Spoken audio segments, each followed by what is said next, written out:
I graduated as BS Physical Therapy for batch 2001. And then, bakit PT sabi nila? Kasi pag nag-PT daw, maganda yung opportunity pag nag-abroad. Pero unfortunately, 2001, hindi man ang pagka-PT. Dahil sa kagustuhan yung pangarap na mag-abroad, kasi sabi pag nag-abroad daw yayaman, naghanap ako ng work ng agencies or mga iba't ibang trabaho dito sa Manila.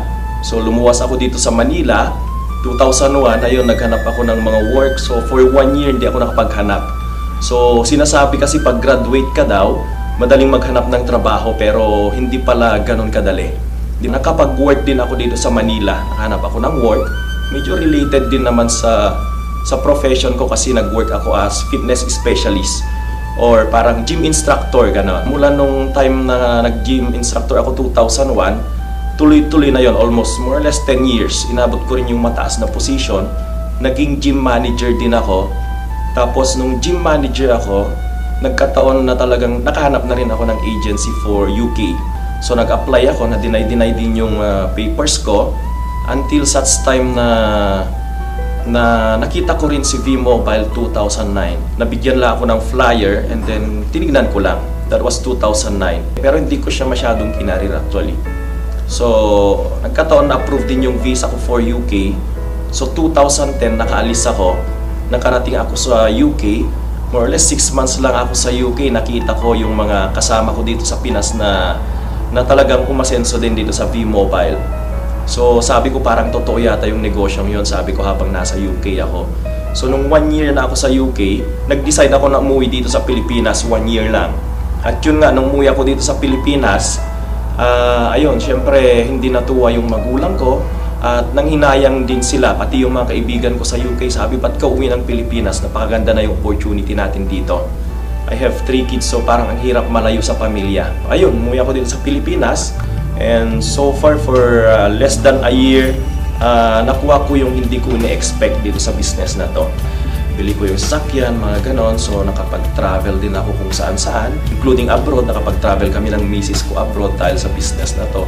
Nakarating kami sa mga lugar na hindi namin ini-expect na mararating, ganon. Ang kagandahan kasi dito sa V-Mobile, yun nga, pag sineryoso mo talaga siya, makukuha mo talaga yung sinasabi nating yung big promise ng V-Mobile na yung time and financial freedom. Sabi ko kasi sa sarili ko mismo, hindi ko iniisip na kumbaga yung kikitain ko doon sa taong kausap ko. So iniisip ko yung opportunity na na-offer ko sa tao para pagka nire-reject akong ganon, sabi ko, nanghihinayang ako sa kanila. Kasi napakagandang opportunity yung ino-offer ko, tapos pagtatawanan ka lang, pipilosopuin ka lang. So napakalaking challenge din sa akin yun at the same time kasi sabi ko nga, hindi ako ang nawalan pero sayang yung opportunity na ino-offer ko sa kanila.